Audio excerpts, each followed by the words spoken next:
Hello अस्सलाम वालेकुम। क्या आप भी मेरी तरह चीज़ें पढ़ने या सुनने के कुछ देर बाद उनको भूल जाते हैं, या आपको भी एक ही सेटिंग में पढ़ते हुए बहुत ज़्यादा बोरियत होती है और आप अचानक से आउट ऑफ फोकस हो जाते हैं?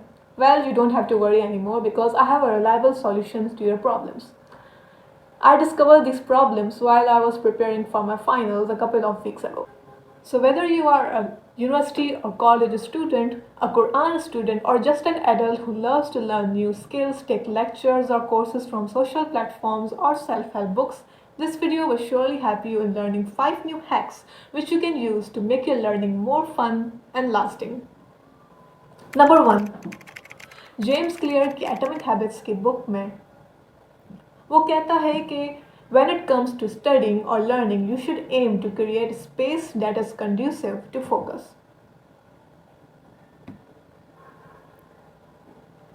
Which means कि आपने अपने distractions को minimize करना है, उनको कम से कम रखना है. Just as mute your phone while you are studying or put it somewhere far. Also be in a quiet space of your home जो बस पढ़ाई या learning के लिए dedicated हो. रिसर्च से ये भी जाहिर होता है कि प्लांट्स जब आपके बाहर आसपास या घर में या स्टडी टेबल पे मौजूद हों तो वो आपकी क्रिएटिविटी और प्रोडक्टिविटी को बूस्ट करते हैं. The lighting is also a key factor to enhance your learning experience. कुछ लोग नाइट आउल्स होते हैं जिनको रात में पढ़ना अच्छा लगता है, सो मेक श्योर कि आपके इन्वायरमेंट में लाइटिंग अच्छी हो. जैसे कि मैं जब पढ़ती हूँ तो मुझे वार्म लाइट्स ज़्यादा अच्छी लगती हैं बनस्पत वाइट लाइट्स के. लास्टली जहाँ आप पढ़ते हैं make sure space clutter free हो, मैसी ना हो. जगह जितनी साफ होगी आपका दिमाग उतना सुकून में रहेगा पढ़ते हुए. Sitting also matters. So in short, माहौल ऐसा बनाएं कि वो खुद आपको दावत दे पढ़ने के लिए. Number 2. Film yourself while learning any new concept or topic. ये मैंने हैक कुछ हफ्तों पहले डिस्कवर की और I think some of you might feel cringe. लेकिन यकीन जाने ये हैक बहुत ज़्यादा इम्पॉर्टेंट है जब आप लर्निंग करते हो. It builds up your confidence when you record yourself while learning any new concept or any new topic. जब आप खुद को एक्सप्लेन करते हो तो वो आपकी स्पीच को भी फ्लुएंट करता है, आप में कॉन्फिडेंस भी बिल्डअप होता है. क्योंकि कुछ कॉन्सेप्ट तो हमें रिटन में तो याद होते हैं, लेकिन जब उनको किसी और को समझाने का टाइम आए तो हमारा दिमाग एकदम से ब्लैंक हो जाता है. तो उससे ये होता है कि जब आप अपने आप की आवाज़ सुनते हैं और आपके कानों तक वो आवाज़ जाती है तो आपके दिमाग में वो चीज़ ज़्यादा परमानेंट हो जाती है. इसका मतलब अब आप ये बहाना भी नहीं कर सकते कि मेरे आसपास कोई बच्चे वगैरह तो हैं नहीं जिनको मैं समझाऊं और ताकि फिर मुझे समझ आए, क्योंकि अब आप अपनी रिकॉर्डिंग कर सकते हैं कुछ भी पढ़ते हुए और उसको सुन सकते हैं बार बार to refresh that topic in your memory. Number 3. Intentional use of highlighters and sticky notes. Different researchers are in the favor of using highlighters for efficient learning as colors sharpen your memory and have psychological effects.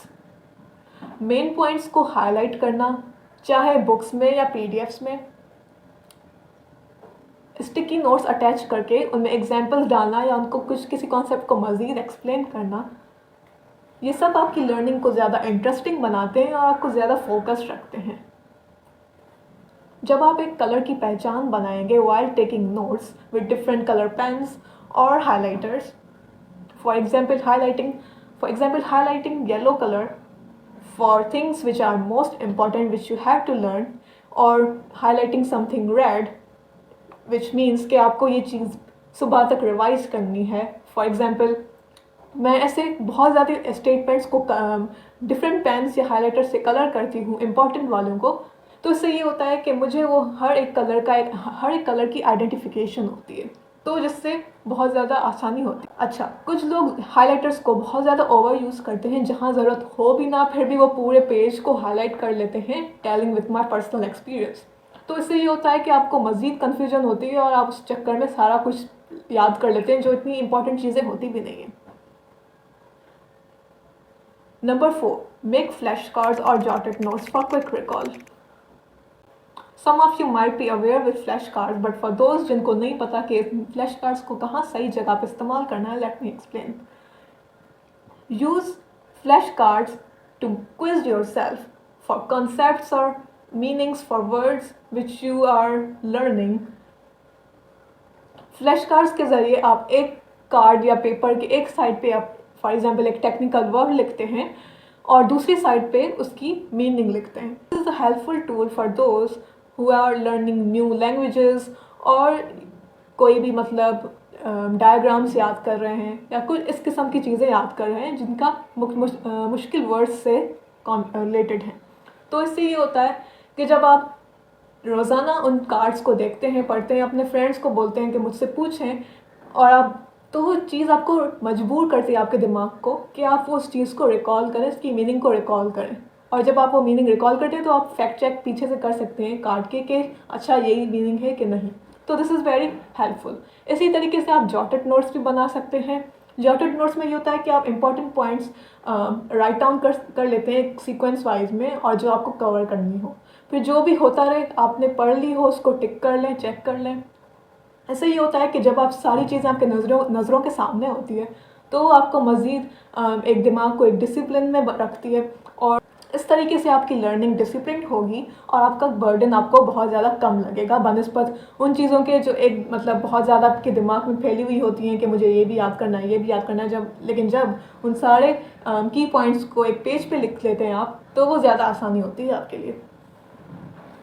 Number 5 and very last point, draw a cloud map for your ideas. Now, what is a cloud map? It is a visualization of your ideas, key points, topics, categories and its subcategories in just one map, which you can use and see it and it sticks in your brain.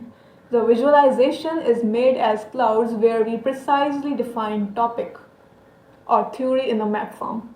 Cloud map आप quick recalling के लिए भी इस्तेमाल कर सकते हैं. जब एक चीज़ आपके एक ही पेज में फुली एनिमेटेड लिखी हुई होती है, बनी हुई होती है, ड्रॉन होती है, तो वो ज़्यादा एक मैनेजेबल लगती है. मतलब ऐसी लगती है कि हाँ ये चीज़ मैं पढ़ सकती हूँ, बनस्पत वो चीज़ें जो एक पैराग्राफ में लिखी होती हैं, वो टॉपिक्स एक पैराग्राफ में बुक्स में लिखे होते हैं, तो वो बहुत ज़्यादा मैसी लगते हैं, हमें बहुत ज़्यादा बर्डन लगता है, हमें समझ नहीं आता एक कॉन्सेप्ट कहाँ ख़त्म हो रहा है, दूसरा कहाँ से शुरू हो रहा है, वो एक दूसरे से कैसे रिलेटेड है. लेकिन जब आप उनको एक मैप की फॉर्म में बना लेते हैं तो आपको सारी चीज़ें समझ आती हैं कि अच्छा ये कॉन्सेप्ट इससे जुड़ा हुआ है, ये इससे जुड़ा हुआ है, इसका ये मतलब है. उन क्लाउड्स में आप उन कॉन्सेप्ट्स को ब्रीफली डिफाइन करते हो एक एक टॉपिक को. So try out these tips and let me know in the comment section which worked for you. Until then, Allah Hafiz, and we'll see you in the next video.